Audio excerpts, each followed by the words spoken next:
Welcome to Fully Engaged with Jennifer N. Sutherland, where we explore thoughtful conversations about navigating the intricate world of leadership, learning, and organizational development.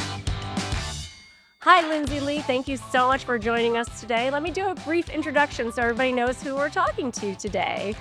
So with over a decade of experience as both a subject matter expert and facilitator of leadership, new leadership and graduate programs for Australia's leading corporations, Lindsey develops comprehensive learning solutions that transform organizations from program content to internal facilitator capability. A recognized LinkedIn top voice in mentoring and founder of the Learning and Development Collective, Lindsey is a dynamic trainer, speaker, and consultant who specializes in elevating emerging leaders and first-time leaders. So, Lindsey, welcome to Fully Engaged. That makes me sound very fancy. Thank you so much, Jennifer. I'm so excited to be here. So glad that you are part of the group here. Your sort of introduction as a top voice in mentoring was one of the first things that sort of got my attention about you. And then the L&D Collective is super exciting. So we're going to spend a little bit of time talking about that as well. But I always like to start the podcast with one question. What does fully engaged mean to you? 100% presence, no distractions. I love that. And that is in work life, personal life, everywhere we're at, focusing on whatever's going and being fully present. I love that. Absolutely. And even just in ourselves too. I mean, we're so constantly focused on the external, but even just being present with ourselves is something that I feel like we could do more of. I love that. How would you describe workplace culture? That's sort of our general topic. So how would you describe workplace culture? And then share with us a great example that you've seen or heard about or related to workplace culture. Yeah. Workplace culture is an elusive beast, and it really is something that changes from moment to moment, day to day, even though it can have overarching themes. And when companies get big enough, it's not even necessarily led from the top of the company. It's based on who's around the most and who has the most influence and a myriad of other factors too. So workplace culture is something that can really make or break a company and someone's experience there personally and professionally too. And it's such an important thing. And it's something that we each have responsibility in creating, no matter what we choose to create. What good workplace culture is for me is completely different to what it will be for you, Jennifer, and the next person and your listeners today as well. So a good workplace culture from my perspective, personally speaking, is one where I can be myself, where I can come and bring all of me, the good, the bad, and the ugly, and feel comfortable to take risks and try uncomfortable things and be innovative. But that's very much a reflection on me and my values, and what will be a good workplace culture for yourself will be totally different. I think that's great. I have a coworker who did a work assessment 10, 15 years ago in his career and basically identified 2 or 3 things that are sort of deal breakers for him. We all know him like personal relationships, romantic relationships, but work relationships. He identified one of his key things is the person he works for. He has to have respect for, he has to appreciate their vision, and it's like a deal breaker for him. So if he was working for an organization that the leader changed, he had to consider, is this new leader somebody that I'm going to be comfortable with, that I trust, that I respect, that I'm going to follow their vision? And I just thought that was a really cool approach to have sort of these deal breakers because it is different for all of us. And it's could be about flexibility for somebody, and it could be about career progression for somebody else, or somebody wants all of those things and they're not going to deviate. So I think that that's great to think it is different for everybody. And I love asking that question because it gives me insight into every guest that we have. So thank you for sharing that. It kind of leads me to think about the Learning and Development Collective. So what inspired you to start that? And how are you sort of sharing advice and news and insights with over 700 professionals, probably more now, but at least 700 professionals in the L&D space? So I started the Learning and Development Collective during COVID, actually. So I had my leadership development company, and it was in talking to my clients in L&D where they were asking me, what's other people doing in L&D? Are they being made redundant? What are people's budgets like? How are they overcoming remote workforces? What's the company culture like at the moment? And I thought, I can just pass along messages, or what if I got you all in a Zoom room and you can talk amongst yourselves? So we did that a couple of weeks later, and we had 12 members to begin with. Now we have over 750, which is phenomenal. I cannot get my head around that. And it really started as that peer-to-peer support network that I just purely facilitated. And we still have that as a core. So it's L&D professionals who are employed sharing their insights about their role in their business with others in the spirit of helping and supporting and lifting the industry up. It's crazy. And so from that, we started a bunch of other things that they were asking for. For example, L&D professionals often think about lots of other, everyone else's L&D, but not their own. Like, what about their own professional developments? It's something that they often don't think about. It's almost like, how they say a builder's house is always the one that needs the most work. So L&D professionals tend to not think about their own learning. And if they do, they don't prioritize it necessarily outside of what you can get for free online or just around the office as well. So we started a subscription and we started regular events. But what we did initially before any of that, after the original group was formed, was ran the first L&D conference in the metaverse, because that's what they would like to do. They would like to do some PD, and they'd never, at that point in time, most of them had not been in the metaverse before. It was still a new thing. What is this new beast that's coming up in the world? Before AI was a serious conversation.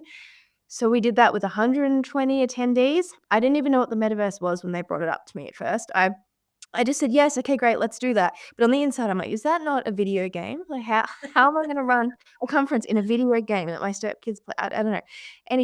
So we did it. We had a keynote speaker from Deloitte, and we had 4 breakout rooms on various topics where people were happy to come and speak and be part of this new thing.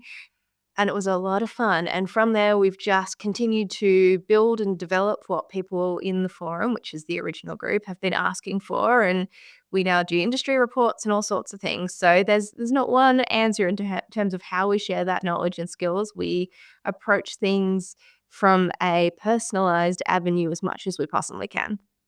I love that. And there's nothing like getting professionals together that understand each other's worlds. Like, to me, I can talk to a lot of people about my job, but talking to somebody else in L&D is just phenomenal. You just connecting with people that are passionate but truly understand the challenges or the things that you're working through and have an idea of what sort of the new trends are. I love that. And for a group to have each other, I can imagine those original 12, 13 people are probably really tight at this point, because it's been almost 5 years probably. Yeah, for some, I think so we've just had our 3rd birthday, actually. So it was 2021. So we had our 3rd birthday in September that just went, coming up for our 4th one. And there's original 12 every time we get in the forum session, whenever they're there, because not everybody can come every time. Whenever they're there, it's like, let us know if you're a newbie, an OG, or an OG, which is the originals. And there's always somebody there who came from that original group, which is really lovely. I love that. So in your introduction, I talked about how you are a top voice in mentoring on LinkedIn, which is not easy to be a top voice in something. So tell me a little bit about what maybe trends you're seeing related to mentoring, but also how does that relate to leadership and learning? Yes. So within mentoring itself, it's something that a lot of people would love to do, but it's not always something that is pulled off successfully. What execution and success looks like is such an individual experience for mentors and mentees, and then trying to find that mix is really unique. So the trend at the moment within, or according to the industry report, not just within mentoring, but within L&D focusing for 2025, is very much around personalized learning journeys. How can we create experiences and skills development and opportunities for behavior change where we are creating a personalized, not just career progression path, but also a personalized experience. So if you and I are in the same event, for example, or the same training program, how can you take what you need from it and I take what I need from it as well, even within the same parameters? So mentoring has become a bigger part of that as well, which is really exciting and interesting. And so then it's about setting the parameters really clearly for everybody who is part of that, so that they know what's expected, and also what, if they're willing to do that at the beginning, and carry that all the way through, because the way people show up for mentoring will absolutely dictate the experience for both parties, because there's pros and cons for being a mentor and a mentee. So it's something that you need to opt into, and you can benefit from mentoring, including from being a mentor, including being reverse mentored in different things too. The up and coming generations know so much about the emerging tech world that can be a bit daunting, or that we get stuck in the day-to-day BAU and we're not thinking about what's coming down the pipeline. Reverse mentoring in a program is something that can be super beneficial, particularly in this day and age where things just move so quickly. I love that. And when I think about that mentoring career journey, that personal journey that you mentioned, 25, 30 years ago when I started my career, I'm like, I went to my first conference and there were tracks for the Yeah. conference. I just thought, well, that's brilliant because, I might be emerging in my career, or I might have to focus on learning technology, or I just want to pay attention to the data analytics side of things. So all of us can get some general knowledge, but when you have a specific question in your mind that you are trying to get an answer to, having that personalized learning journey is so critical. And I've seen mentoring programs that are very informal and then very formal. But the ones that I've seen most successful are exactly what you said, where somebody can basically find what they need and it's not so directive and so like sort of strict and narrow that people lose the insight that they might be looking for they have a little bit more option there. So I think that that's a great insight to share. Absolutely. And then beyond that, too, a sense of belonging is so important for us as humans beyond mentoring in just life in general. If you really capture that within a mentor-mentee experience, it doesn't really matter what you give them because they're going to get what they need out of it anyway. So just providing that space so that they feel safe to feel like they can belong or start that journey will just change everything. I love that. I'm in the process of formalizing a sort of first time leadership onboarding program at my employer and kind of incorporating things that are sort of off the shelf training, things like communication styles, things like, remote leadership and things along those lines, but then also adding in our sort of corporate expectations and leadership principles, if you will. Things like, having one on ones and doing skip levels, things like that. What are some of the maybe blind spots you've seen or heard when people think about what new managers should learn or how can they be most successful?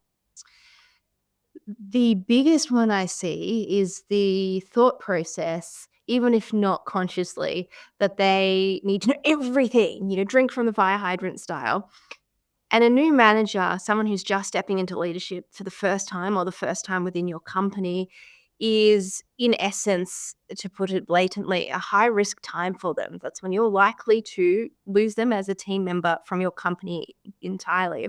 So ensure that they feel supported and safe and not like the world is on their shoulders, whilst they not only learn the new skills that they didn't know they needed and become, competently, unconsciously competent at these things, and it can become usual day to day for them, but also being aware and supporting them that they are evolving their identity very likely, 9 times out of 10, from just a team member to someone who's responsible for certain things. And that regularly requires that identity evolution. And that in itself, person to person, it requires support and love and TLC. And so overloading them with processes and checklists, and you need to do this and you need to reprimand a team member if they're doing that, as opposed to supporting, uplifting, transformational leadership style, can really make a difference. And that is a massive gap that I see regularly. People are really cluing on to a new manager or a first time manager or first time leader even, and needing to transition, just starting to transition from self leadership to leading of others. They're really clued on to that, which maybe 2 or 3 years ago, whilst it's a fundamental piece, is not the language and the vernacular that we were using in the industry. It was more around making sure they had certain topics covered. And we've slowly started making this transition. I think the next horizon for us as an industry will be supporting that identity transition without getting into their personal business if they don't want to, supporting that fundamentally, and then allowing for that growth and for them to take on the parts of the leadership role and develop the parts of the leadership role that they would like to emphasize. For myself, it's always collaboration. But for you, Jennifer, it might be something totally different. So allowing them to grow into that and supporting them, they'll stay long term, then almost guarantee it. I think that's so insightful because I've seen so many people get promoted into leadership that sort of do it reluctantly because maybe they're really good at their job, or maybe their leader was gone and now they want to replace with somebody that was already from that team. Yes. And thinking of that psychological safety is so critical because sometimes a company is just like, we need you in this role, and that Yes. person will step into it. I have a friend who has turned down at least 4 or 5 promotions, and finally she was like, "If I do it again, they're probably gonna get rid of me because they really want me in a leadership role." So she kinda walked into it reluctantly, but knowing it wasn't going to be the most fun thing for her, but the company set her up for success, and I think that that is so critical. Um, when somebody's sort of that reluctant leader and jumping in, um, I think you really identified a really interesting part there related to that personal approach, that identity side of things. Um, I know I've seen it too, and I'm sure you have when somebody moves from peer to leader. That's especially a tricky spot to be, "Hey, you and I used to, like, joke about things, and now I have to think things differently through the corporate environment and sort of approach things Yes. differently." And redefine the way we interact. They call it the mate to manager transition. It's particularly risky for companies to do it that way. And unfortunately, so many companies are in the position where they're like, okay, well, this leader is left or this leader's been promoted and now we've got this gap to fill. So which one out of the team do we think will handle this the best or do this the best? It's not necessarily thinking about it as much as we'd love to. We can't do all things in L&D because we're often tiny teams running on the Right. smell of an oily rag. We often have to support someone who happened to be the best for the job as opposed to someone who this really fits and suits and that's ready for it. And supporting them in that journey and that made to manager transition is just so critical for so many reasons. Definitely. Like, thinking about leadership development programs that you've worked on specifically, has there been a particularly, I don't know, challenging one that you can kind of talk about what obstacles you overcame and how you did that? Yes, I would say the biggest challenge that there always is, and this isn't one particular instance, this is sometimes uh, a myriad of instances, which I hear from other leadership development professionals as well, when they don't in the company have a self nomination process and someone is put into a leadership development program and it's either not communicated with them that this is actually a good thing. And for some reason, it may be seen as a punishment to have to go through this program. Those individuals, you can almost always pick them when they come in the room because there's this level of discomfort and level of prove to me what you can teach me because I don't think I should be here. And that's always challenging, not just as a facilitator, but as someone who, for example, if it's an internal facilitator, someone on the L&D team who's running the programs, this is often, while they're not in the same department, someone that is a peer in so many different ways. And maneuvering on the fly in front of, it could be 10 people who are so happy to be there and the one person that is not necessarily thinking they need to be.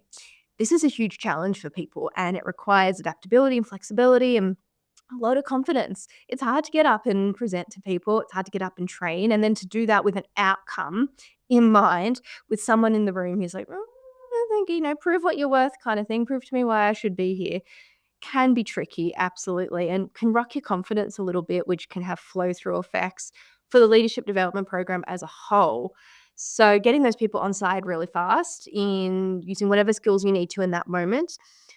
My best recommendation, and it is a generalization because there's no one size fits all, the best recommendation I have for people, for facilitators, whether internal or external, in that is either if you can, give that person the opportunity to take ownership.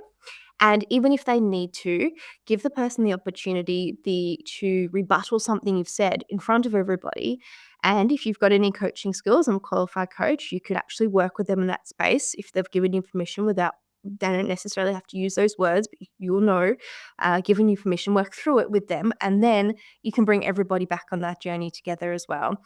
Doing it that way, where they feel loved and supported and opt in front of people, will support everybody in the room too, because they can feel it and they can sense it as well. Because it's, for someone as even if you want to be there, you're walking into a space sometimes with peers that maybe you feel are a little bit competitive, or maybe you've never been to a program before, and we're all sitting in that space of, as amazing as this might be, I still feel uncertain in some ways or scared, like an imposter. And so having that work done with everybody is actually really supportive and collaborative for the whole room to feel comfortable to move forward together, because you are creating an environment of transformation for people, even if it's just skills and something simple like I say simple like communication, but something like communication where we all do it in different programs in different ways. that will support the overall outcome. And then you'll be more likely as a facilitator to achieve the notes and the data and the development that you are required to achieve as a result of the program.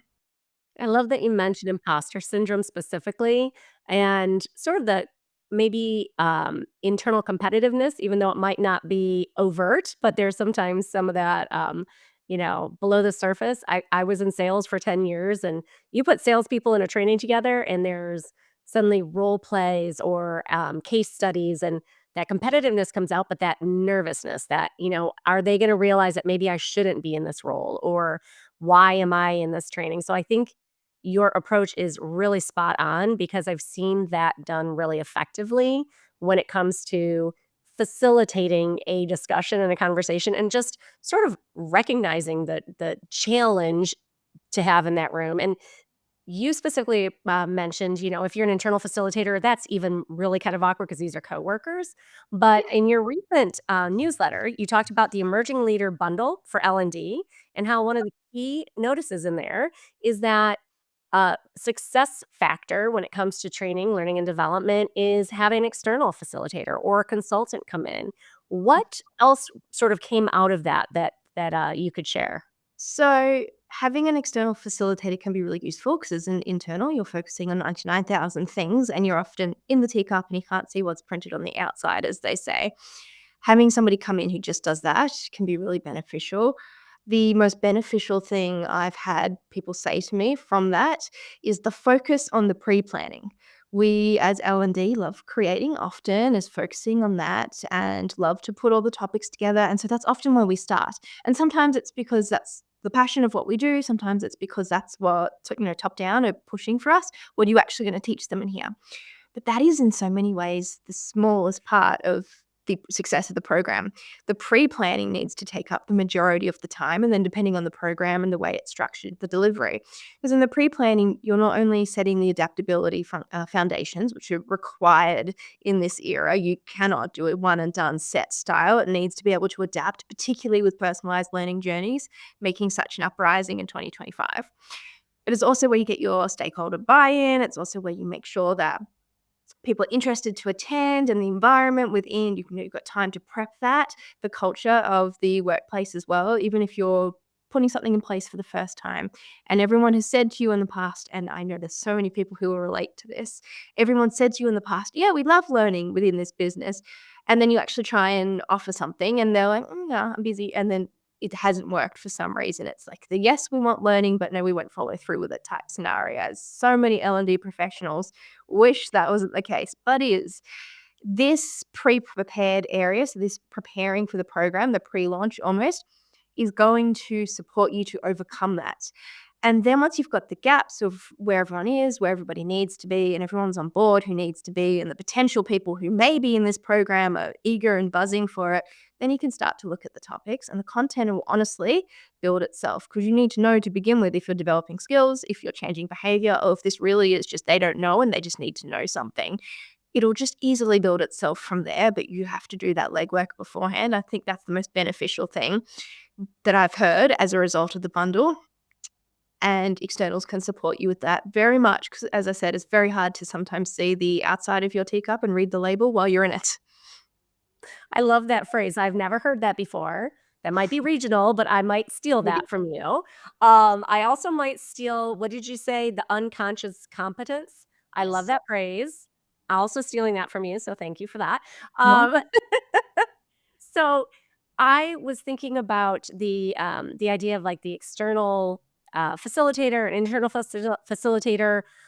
Both approaches definitely require what you were talking about, that sort of initial conversation, understanding what the goal is. I know early in my career, I was really impressed. I had a coworker who had a very robust sort of intake process related to training. And I have taken that and run with that the rest of my career. It's been fantastic. Having those questions of who needs to know this, who's the audience, but also what is their mindset towards learning this? Are they going to be eager? Are they nervous? I once worked for in the US a health insurance company right when healthcare reform was kind of kicking in. And there was so much change for people who have been doing the same thing for the longest time. And suddenly, this government mandate changed everything. And so I was, okay, what's the approach going to be? How are people going to react to this? And so to me, that intake is so important. I teach, and I'm an adjunct professor and I teach learning and development courses for undergraduate and graduate. And we spend an intense amount of time talking about just even the needs assessment. And it could be formal, it could be informal, but that is so critical. Don't just take an order from somebody. Learn what is that skill gap. And as you said, it might be a skill, it might be a change in behavior, it might be a communication, right? It just might be, let's share with you how to do that. So I think that that approach is so fantastic, and I love that the people have taken advantage of the bundle, actually understand that and have got that benefit from doing it that way. I personally work for a cybersecurity company right now. I have worked for other companies that have various technical skills. Cybersecurity is probably one of the highest level technical skills that I have been responsible for training. How do you balance teaching technical skills with things like emotional intelligence, or some people call them soft skills still, but the universal skills, the people skills? How do you sort of balance that for people that maybe are highly technical or just need to know those technical skills? Yes, it has, and that was one of my biggest challenges when I first begun because I'm such a people skill orientated person, and I do not necessarily or did not definitely have the technical mindset that a lot of engineers, people in IT, professional services, IT tend to naturally gravitate towards. So within the people skills, and then I'll talk about technical, but within the people skills, facilitating training, teaching that in a way which spoke to the technical mind so that it wasn't so polarized, so different, so that it was a nice, even balance of uh, not just energy within the program, but also experience within the program as well for someone was my first challenge because you can talk emotional intelligence to death if it's not done in a way, for example, that someone who's more technical and analytically minded is willing to hear. And you can lead a horse to water, but you can't make it drink, as they say. I'm full of sayings. But when it comes to teaching technical and people skills, if you've done that with your people skills to begin with, it won't matter if you are blending those two things together.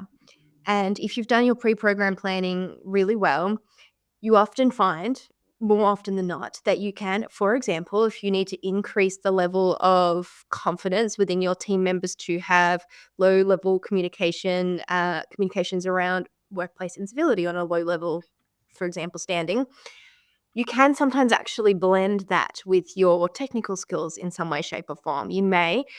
People don't necessarily have to be overtly aware of exactly what you're teaching them at any given moment. So if you blend those two things the right way, for example, it could be, let's use Excel. Again, my super technical mind coming out right there. But Excel, for example, you can actually use Excel, for example, as a tool and vice versa to do those two things at once. It's very rare that I have run a program or developed a program where we've got two two subjects going at different times, for example, technical and then people. More often than not, it's all done together, and we may break if it's a day, for example, or if it's done in modules, sorry, over a period of time, we may talk about how by the end of today, you're going to feel an increase in confidence and you'll see your ability to tackle low-level communications and workplace incivility in the workplace. You'll notice you feel more comfortable to do it, and in 3 months, 6 months, whatever it is, you'll notice you're doing it when you need to, as opposed to whatever the alternative was within the business. And at the same time, at the end of this session, you'll also find that you have the increased ability to X, or you also have a better understanding of this software too. You can actually blend those things really well. Typically speaking, if you're keeping them separate, sometimes you do need to, if you're keeping them separate, there's a gap which still needs to be filled, or a bridge that still needs to be made between the gap and where we're heading to and the outcomes. If we need to, we may assess the data on it. Okay, so what's their proficiency at this software, and what's their ability to calculate this, or achieve this level of customer service on a regular basis. You may still monitor and analyze the data and report back and feed that back to the business on that level, but the input for the person that's actually in the room will seem really seamless within those skills. And it is a natural evolution and transformation that they may not even notice, because it's like watching grass grow until you ask them again at the end or assess them again at the end and they get a look for that. So that's a very long-winded answer saying just blend it all together. I love it. I love it. I know one of the key trainings that I have been asked to do is exactly what you mentioned, sort of blend that. It's more Mm. of how do technical people communicate effectively to non-technical people. So we're still talking about they're still going to have to learn the technical product knowledge components, but how do they translate and communicate that to somebody who maybe isn't as technical, maybe the end customer or somebody who has to implement it, some type of thing. And it is a really interesting conversation when you can balance those things together and sort of create that flexible approach. Yeah. So it doesn't feel as hard, right? You're not learning just this or just this. It's because it's more related and realistic for their actual job. It's really going to implement how it's going to look in the real world, basically. Absolutely. And if you're running, for example, a program that has got both technical and both people skills within it as two separate things, and say you've chosen to keep it that way, what tends to happen is the sense of belonging will be stronger in some of the topics if people are acutely aware of it than others. And they will lean into naturally, as we do as humans, to things that makes them more comfortable. And so you miss the opportunity to completely develop on that level that you could have if they're feeling more comfortable in one topic than the other, as opposed to treating it like an entire experience.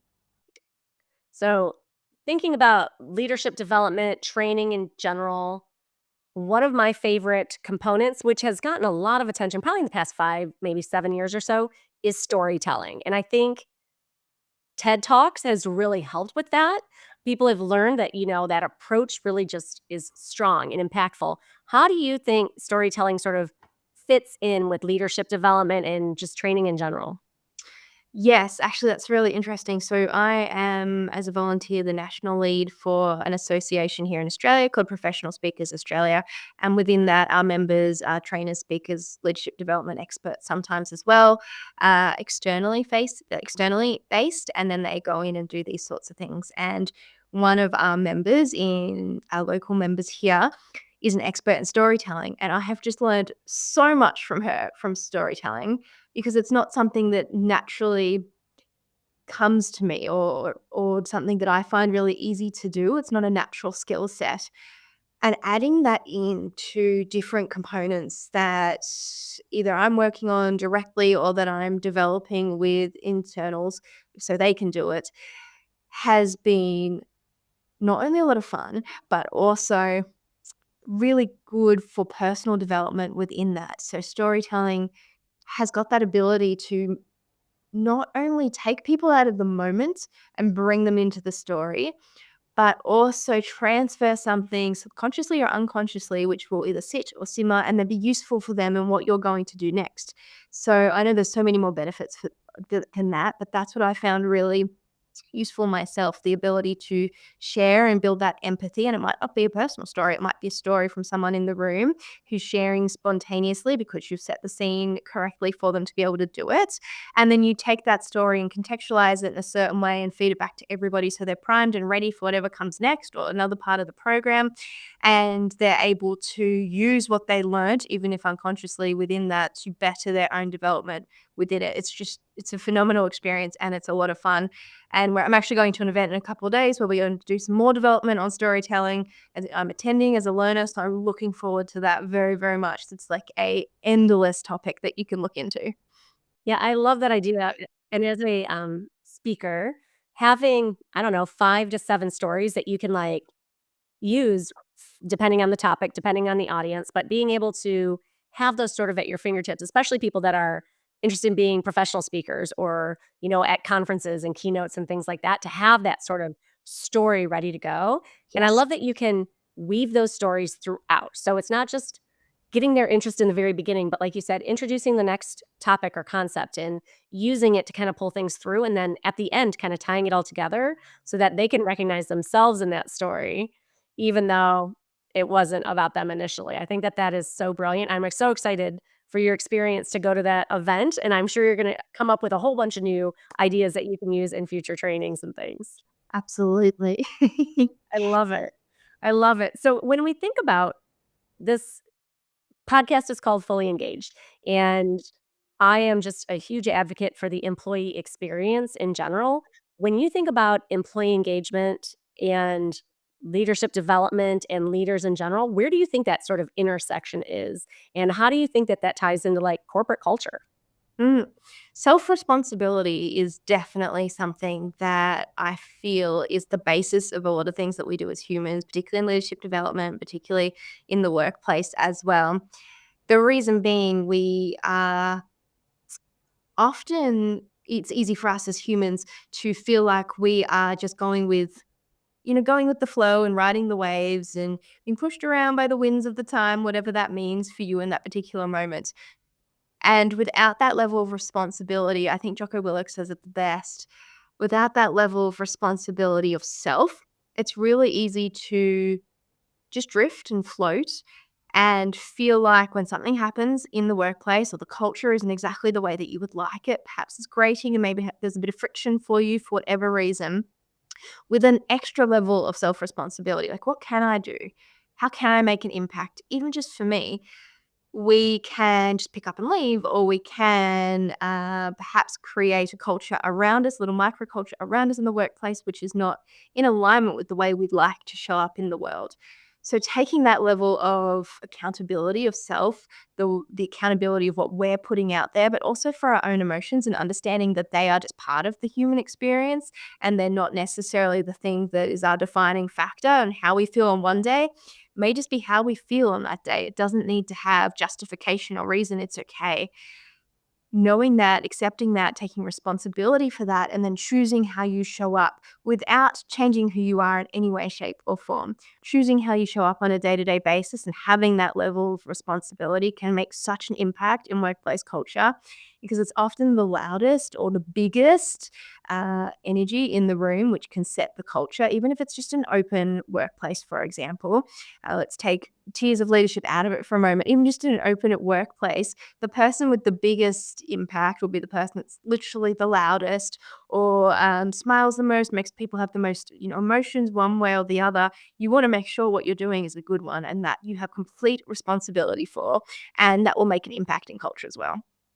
I think that is such a great example of that is even, when you're all physically together in one place, that the dynamics of that is really interesting. I know for me, from a leadership perspective, when I had a team that I was leading and we were in person and we were going into an office regularly, I thrived, right? I really enjoyed, like, we would do silly things at lunch. I would pop up a video at, like, like an old classic TV show in, like, the conference room, and we'd eat lunch together.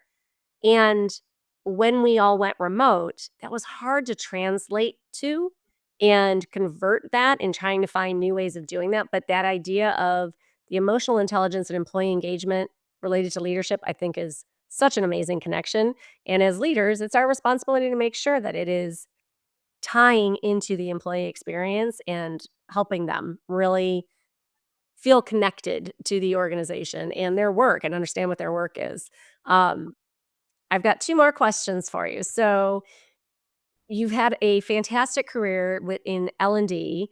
What have you seen as, like, sort of the trends or the, sort of the key things that you've noted related to leadership development and how it's evolved? Yes. So it's a very good question because there's 99,000 things I could say. The evolution, I believe, of emphasis on the individual leaders as opposed to emphasis on what the company wants the leaders to be. It's almost a flip. Back in the day, and some businesses, it's unfortunately still true, but we are moving towards the more individualized approach. Back in the day, as I say, the company would decide, okay, so a leader has these things, and these are the people that will get promoted. And if a leader doesn't fit this mold, then so be it. And we'll develop in alignment with that. And some businesses didn't even necessarily have that development piece. They were just like, okay, so you're a leader now. We expect these things from you.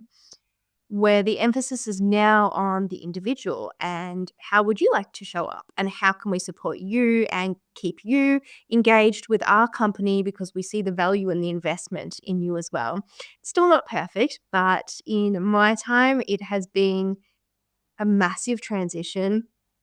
And in my personal opinion, humble opinion, it is the thing that is making such a big difference to people's lives because we don't end when we walk out the office door. We go home and we have an entire life. And if we're bringing work home with us, even if it's just the home office door, if we're bringing work home with us, then we are giving airtime to things in our life which aren't necessarily helping us be a balanced and well-rounded person, particularly if it's a negative airtime, if we're being kept up at night and those sorts of things.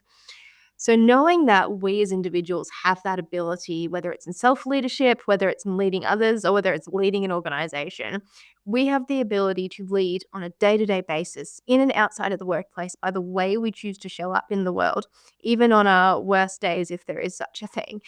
We have a whole new lease on life that way. So when it comes to developing leaders, that in particular, that evolution from my perspective is just chef's kiss. Yeah, there's a quote that I won't remember the exact words that says something basically like, "Being a leader is not based on your title. It's how you show up, it's how you influence, it's how you have an effect on those around you." So, having that ability to bring all of that and be yourself and be authentic and, show up that way is so critical for somebody's success. Because otherwise, I'm sure that that would be really, internally conflicting if Yes. you aren't doing that, and that would just make it really rough, you Yeah. know? Um, so I'm gonna kinda close out with this question related to leadership development.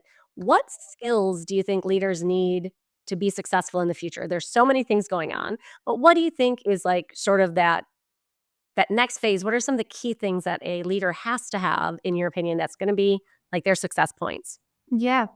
Problem solving skills is something that for a very long time I didn't have it in those words in my mind. The problem solving skills really is the key defining factor of success.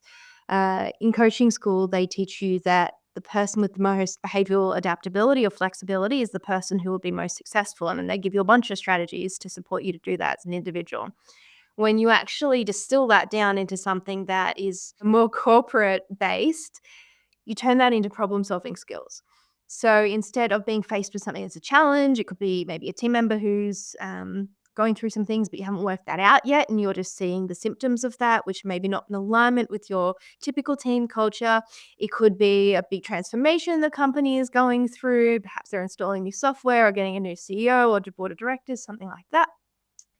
Instead of seeing that as just a challenge, if your problem solving skills are strong, because they are a muscle, they're a set of muscles, there's so many different ways you can approach it, you will be able to turn more and more things that might knock your team, knock their productivity, knock them emotionally, knock yourself as well, turn those scenarios into something really successful. And so more and more, I'm including problem solving skills and encouraging those to include problem solving skills, even if I'm not using those words within the program or within any sort of development, even just as a day, like development of self professionally as well. It's a really important factor. And the more we can do that, the less it matters what happens around us because we will have either the skills ourselves or the ability to develop those skills on the fly to achieve what we're looking to achieve. I love that. I know that that kinda ties into something that I have been talking about probably for the past couple of years, which is the concept of VUCA, which is the volatility, uncertainty, complexity, and ambiguity, and Yes. how critical it is for a leader to be able to adapt, to be flexible, to be resilient. And, the problem-solving skills is really one of the key components of that, like building that resilience by having problem-solving skills, having critical thinking skills where you can say, "I don't know all the answers now, but what do I know? Or how can I pull from an experience that has happened? Or what questions can I ask to make the best possible decision, even though I don't have all those answers and I don't know what the outcome might be or what's going to happen next?" And I just think that that is so critical. And I love that you selected that because if somebody says, "How do you teach problem solving skills?" that's difficult to do. But when you build it into everything else, like you said, Yes. it's not called that probably, Yes. but they're learning that mental agility to create that skill set. So I love that you included that. So, Lindsay, I do have one more thing. I would love to know what is written on the placard behind you. It says, and I have to turn around to read it even though it's my own sign, someone who is deeply passionate about elevating emerging leaders, also crazy cat lady. I love both of those definitions. Those make me a big fan of yours, both reasons for that. Lindsay, thank you so much for spending some time with us today on Fully Engaged. It was great to talk to you. Thank you so much for having me, Jennifer. This has been Fully Engaged with Jennifer N. Sutherland. If you're interested in discovering how the art and science of leadership can combine to create exceptional workplaces, visit us at SutherlandTalentSolutions.com. Thanks for listening, and until next time, stay fully engaged.